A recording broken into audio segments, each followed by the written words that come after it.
It happened that two of the most prominent artist names in the history of the fine art of the 20th century belong to Spain, and these names are Pablo Picasso and Salvador Dalí. Calling the names of these two artists side by side, people tend to oppose them, which is a natural desire because Picasso and Dalí had such different personalities. The basis for this comparison and contrast was started by Salvador Dalí, who liked to mention the name of Picasso in different contexts. This paper will discuss similarities and differences between Picasso and Dalí, their life paths, art directions, and specific kinds of paintings they brought to the world.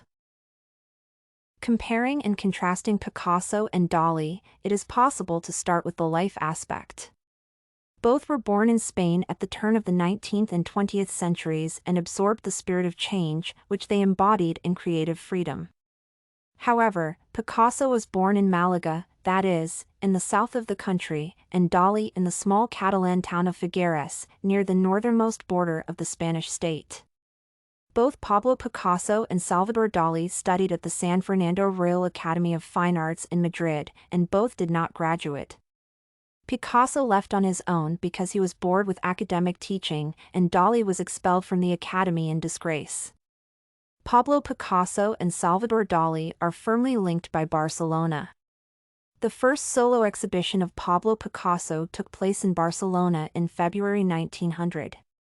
The first two solo exhibitions of Salvador Dalí were held in 1925 and 1927 in Barcelona in the Galleries Dalmau. Talking about the specific direction of art that artists were related to, Picasso and Dalí had similarities. Both of them paid tribute to the course of Surrealism. Nevertheless, for Picasso, Surrealism was in his life for a brief and not the most successful period in his creative career. Dalí, instead, made a name for himself in the worldwide glory of Surrealism.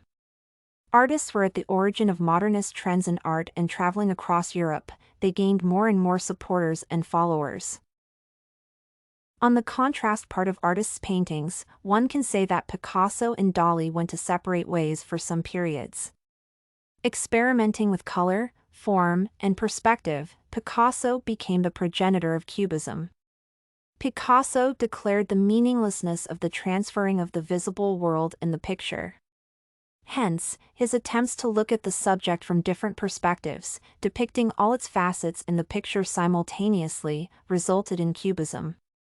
Cubism made it challenging to guess what is drawn on the image due to the appearance of a lot of faces and angles of view.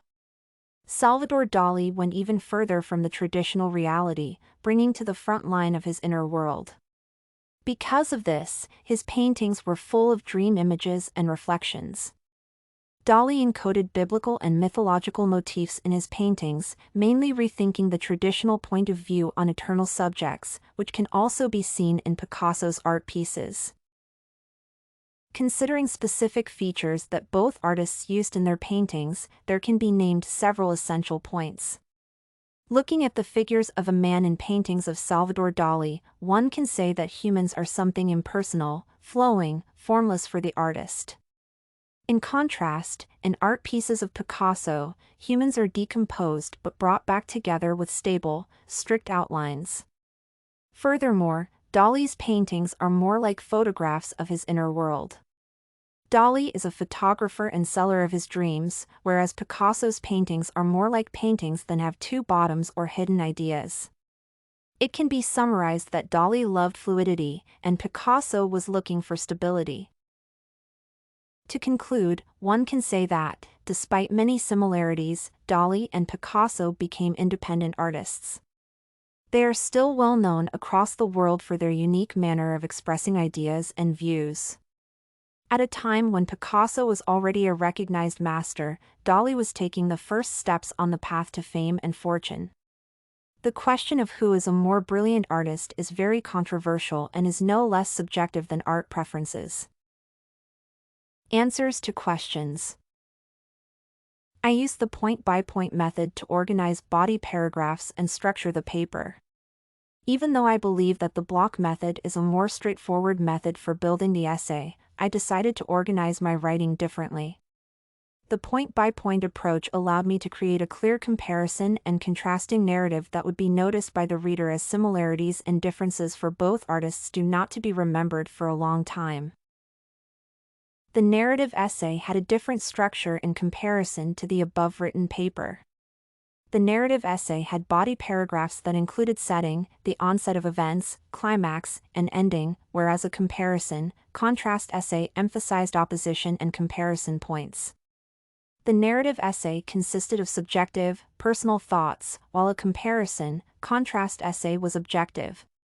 The purpose of the narrative essay was to tell a story. A comparison, contrast essay aimed to explore similarities and contradictions that specific artists had. I struggled mostly with the comparison and contrasting part that discusses specific features that both artists had. Reflecting on what I could improve, I can say that I could add more characteristics for distinguishing unique works of painters. I could also experiment with the structure of the essay to highlight paragraphs, mixing with the block and point-by-point methods. Study Corgi can help you make your studies smarter. Visit studycorgi.com for more samples like this, study tips, and writing tools.